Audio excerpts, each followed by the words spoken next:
சுவையும் அரைக்கும் இருந்த கமகம சமையல இன்னைக்கு நம்ம பார்க்க போற ரெசிபின்னா பாலக் தடுக்கா.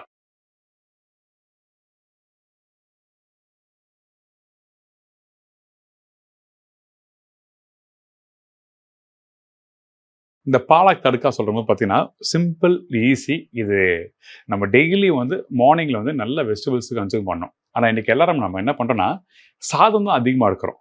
இந்த சாம்பார் கொஞ்சமாக ஊற்றிக்கிறோம், அதில் இருக்க காயை ஒதுக்கிறோம், அந்த கூட்டு பொரியல் கொஞ்சமாக எடுத்துக்கிறோம், ஆனால் ரைஸ் அதிகமாக கன்சியூம் பண்ணுறோம். அந்த மாதிரி ஆகும்போது என்னன்னா நம்ம நல்லா தொப்பை அப்படி தள்ளிட்டு வந்து நிற்கிறோம். பாருங்க, எக்ஸாம்பிள் எண்ணெய் எடுத்துங்க, லைட்டாக தொப்பை வந்துருச்சு. ஸோ அந்த மாதிரி வராமல் இருக்கிறதுக்கு இந்த மாதிரி நியூட்ரிஷன் வேல்யூவோட நம்ம ஃபுட்டு சாப்பிட்டா ரொம்ப நல்லாயிருக்கும். அதனால தான் இன்றைக்கி ஸ்பெசிஃபிக்காக ரொம்ப சிம்பிளாக அதிகமான மசாலா சேர்க்காம ஒரு ஈஸி ரெசிபி பார்க்க போகிறோம். அதுக்கு முன்னாடி இந்த ரெசிபி தேவையான பொருட்கள் பார்த்துருக்கேன். பாலக் தடுக்கா தேவையான பொருட்கள்: பாலக்கீரை 1 கப்பு, வெள்ளரிக்காய் 1 நம்பர், சீரகம் 1/2 டீஸ்பூன், மீடியம் சைஸ் வெங்காயம் 1 நம்பர், வரமிளகா 2 நம்பர், பச்சை மிளகாய் 1, பொடிசா கட் பண்ண இஞ்சி 1/2 டீஸ்பூன், மஞ்சத்தூள் சிறிதளவு, மிளகுத்தூள் 1/2 டீஸ்பூன், நெய் 1/2 டீஸ்பூன், உப்பு தேவையான அளவு. என்னங்க தேவையான பொருள் பார்த்துட்டீங்களா?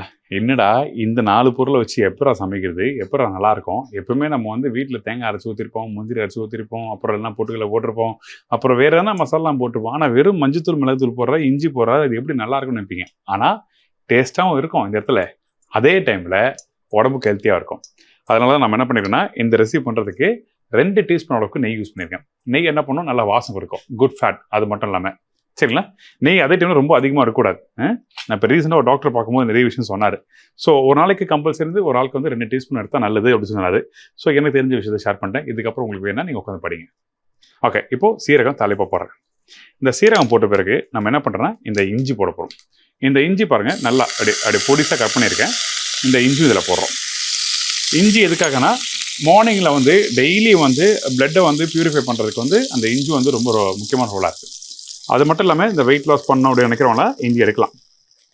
இதுக்கப்புறம் காரத்துக்கு பச்சை மிளகா போட்டிருக்கேன். இதோட இந்த வெங்காயமும் போடுறேன். இதெல்லாம் போட்டு வரமிளகாவை 2 கிள்ளி போடுறேன். வரமிளகா ஆப்ஷன் தான், தேவையில்லைன்னா விட்டுருங்க. சரிங்களா? இப்போ இதெல்லாம் போட்ட பிறகு இதை ஜஸ்ட் இப்படி பேனில் போய் டாஸ் பண்ணுறோம். இப்படி போட்ட பிறகு அந்த இஞ்சி வந்து நீங்கள் போடும்போது என்ன பண்ணால் நல்லா பொடிசாக கட் பண்ணிடணும். கொஞ்சம் பெருசு பெருசாக இருக்கக்கூடாது. அப்படி பெருசு பெருசாக இருந்தால் என்னன்னா பல்ல படும்போது அந்த இஞ்சி சாரோட அந்த கடிக்கும் போது கொஞ்சம் ஸ்ட்ராங்காக இருக்கும். ஸோ அந்த டைமில் இப்போ நல்லா ஃபைன் சாப் பண்ணி நீங்கள் போட்டுன்னா உங்களுக்கு நல்லாயிருக்கும். ட்ரை பண்ணி பாருங்கள். இப்போ இந்த இஞ்சி உள்ளே போட்டுருக்குமா, என்ன ஆகும், டக்குன்னு கடாயில் அப்படி லைட்டாக பிடிக்கிற மாதிரி இருக்கும். அதனால 1 டீஸ்பூன் அளவுக்கு, 1 டேபிள் ஸ்பூன் வச்சுங்களேன், 1 டேபிள் ஸ்பூன் அளவுக்கு கொஞ்சம் லைட்டாக தண்ணி ஊற்றிருக்கேன். இதான் விஷயம். இப்போ இதெல்லாம் போட்டு இதை அப்படியே லைட்டாக மிக்ஸ் பண்ணுறோம். இதுக்கப்புறம் நம்ம கட் பண்ணி வச்சிருக்கேன் இந்த பாலக்கீரையை அதில் யூஸ் பண்ணுறோம். பாலக்கீரையை போடும்போது இப்படி பெருசாக இருக்கும், ஆனால் 2 செகண்ட் கழிச்சு பார்த்தீங்கன்னா அது அப்படியே சுருங்கி கம்மியாயிடும். இதுக்கப்புறம் தேவையான உப்பு சேர்க்குறோம். இதுக்கப்புறம் கொஞ்சம் மஞ்சத்தூள் லைட்டாக. கீரையை எப்பவுமே வந்து வீட்டில் வாஷ் பண்ணும்போது எப்படி வாஷ் பண்ணிக்கிட்டுனா, நிறைய பேர் வாஷ் பண்ணும்போது சின்ன தப்பு பண்ணுறாங்க. நம்ம வீட்டு சிங்க் இருக்குல்ல, அந்த சிங்கில் தண்ணியை திறந்து விட்டுறாங்க. திறந்து விட்டுட்டு அந்த கீரையோ இல்லை கொத்தமல்லியோ புதினாவோ வாஷ் பண்ணுறாங்க. அப்படி வாஷ் பண்ணனா மண் இருக்கதா செய்யும்.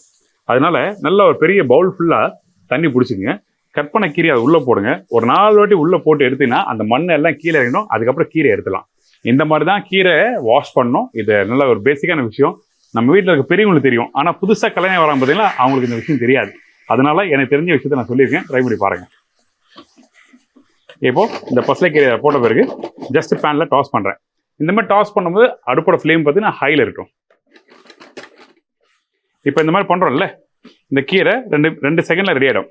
ஆனால் இந்த இடத்துல உங்களுக்கு இது கூட வேறு எதுனா போடணும், கலர்ஃபுல்லாக இருக்குன்னா ஸ்வீட் கார்ன் போடலாம், மஷ்ரூம் போடலாம், ப்ரோக்கலி போடலாம், கேரட் போடலாம், அப்புறம் பீன்ஸ் போடலாம், வெண்டைக்காய் சேர்க்கலாம். வெண்டைக்காய் போடும்போது இப்படி போடக்கூடாது, தனியாக பேனில் வதக்கிட்டு போடணும் வெண்டைக்காவை. ஏன்னா நீங்கள் வந்து எண்ணெய் கொஞ்சமாக ஊற்றி லைட்டாக வதக்கிட்டு போடணும். ஸோ அதனால வெண்டைக்காய் ஆசைப்பட்ட போடலாம். அப்படி இல்லைன்னா வெண்டைக்காய் விட்டுட்டு மற்ற காய்கறிலாம் வேக வச்சு இதில் யூஸ் பண்ணாங்க. இதான் விஷயம். எந்த காய்கறி வேணால் யூஸ் பண்ணலாம், ஆனால் வேக வச்சு யூஸ் பண்ணணும். சரிங்களா? இதுக்கப்புறம் இந்த சக்கரவள்ளி கிழங்கு இருக்குல்ல, சக்கரவள்ளி கிழங்கு யூஸ் பண்ணுங்க, நல்லது, வெரி குட். அது வந்து சக்கரவள்ளி கிழங்கு எதுக்காக சொல்கிறேன்னா, கட்ஸை வந்து நம்ம வந்து நல்லா இம்ப்ரூவ் பண்ணுறதுக்கு வந்து சக்கரவள்ளி கிழங்கு நல்லா யூஸ்ஃபுல்லாக இருக்கும். அதுலேயே வந்து சக்கரவள்ளி கிழங்கு பர்பிள் சக்கரவள்ளி கிழங்கு இருக்குது, அதுவும் உடம்புக்கு நல்லது. இப்போ இந்த வெள்ளரிக்காவை இதில் போட்டாச்சு. இந்த வெள்ளரிக்காய் போட்டாச்சு. இதுக்கப்புறம் குக் பண்ணணுமா வேண்டாமா சொல்லி நிறைய பேர் டவுட் இருக்கும். இந்த இடத்துல அந்த பசலைக்கீரை வெந்த முடிச்ச பிறகு, அதாவது ஒரு 90% வெந்து வர டைம்ல இந்த வெள்ளரிக்காய் போட்டு பேன்ல டாஸ் பண்ணி மிளகுத்தூள் போட்டு இறக்கினா இந்த டிஷ் ரெடி. சிம்பிள், ரொம்ப ஹெல்த்தியான ரெசிபி சொல்லி கொடுத்துருங்க. ட்ரை பண்ணி பாருங்க. நாக்குக்கும் நல்லா ருசியா இருக்கும். ருசி இல்லாத டிஷ் எப்பவுமே நான் செய்ய மாட்டேன். சரிங்களா? அப்படி போட்டு அப்படி தலையோட இப்படி பேன்ல டாஸ் பண்ணிட்டு இதுக்கப்புறம் நம்ம என்ன பண்றோம், இந்த மிளகுத்தூளை அப்படி நல்லா தாராளமா அப்படி எடுத்துங்க. எடுத்து அப்படி மேலோட்டம் அப்படி சுத்தி போடணும். எப்படி அப்படி சுத்தி போட்டால் தான் வேல்யூவா இருக்கும். இதுக்கப்புறம் உப்பு ஏற்கனவே போட்டிருந்தாலும் கொஞ்சம் லைட்டாக உப்பு நான் இப்போ போடுறேன். இந்த உப்பு போட்ட பிறகு நல்லா அப்படி போட்டு இப்படி டாஸ் பண்ணி எடுத்து சர்வ் பண்ணதான். நம்ம வீட்டில் எல்லாமே வந்து ஒரே விதமாக ஒரே பக்கத்தில் செஞ்சு போர் அடிச்சிருக்கோம். அப்போ இந்த மாதிரி ட்ரை பண்ணி கொடுங்களேன், அவ்வளோதான், வேற மாதிரி எனர்ஜி.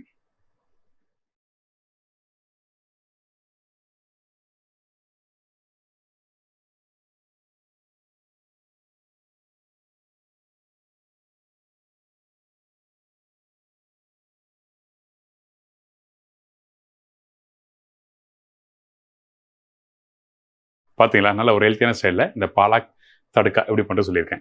இதே வந்து இன்னொரு விதமாக சொல்லுவாங்க, ஸ்ட்ரைட் ஃப்ரை பாலாக்னு சொல்லுவாங்க. ஸோ உங்களுக்கு எப்படி வசதியாக இருக்கோ நீங்கள் வீட்டில் ட்ரை பண்ணி பாருங்கள். ஆனால் இந்த இடத்துல இந்த மாதிரி ரெசிபியில் பண்ணும்போது நியூட்ரிஷன் வேல்யூ வெரி இம்பார்ட்டன்ட். காய்கறியை பாயில் பண்ணி போடுறத ஸ்டீம் பண்ணி போடுங்க. அதுக்கப்புறம் வந்து அதிகமான காரத்தை யூஸ் பண்ணாதீங்க. இதான் விஷயம். அதாவது ஸ்பைசஸ் போடுற மிளகாத்தூள், மஞ்சத்தூள், தனியாத்தூள்லாம் நிறைய அதிகமாக யூஸ் பண்ணோம்னா சிட்டிக்கு தேவைப்பட்டு நீங்கள் யூஸ் பண்ணிக்கலாம். இதான் விஷயம். சரிங்களா? இதே மாதிரி நான் இன்னொரு நாள் இன்னொரு புது ரெசிபியோட உங்களை சந்திக்கிறேன். நன்றி, வணக்கம். See you, bye, take care. Thank you so much.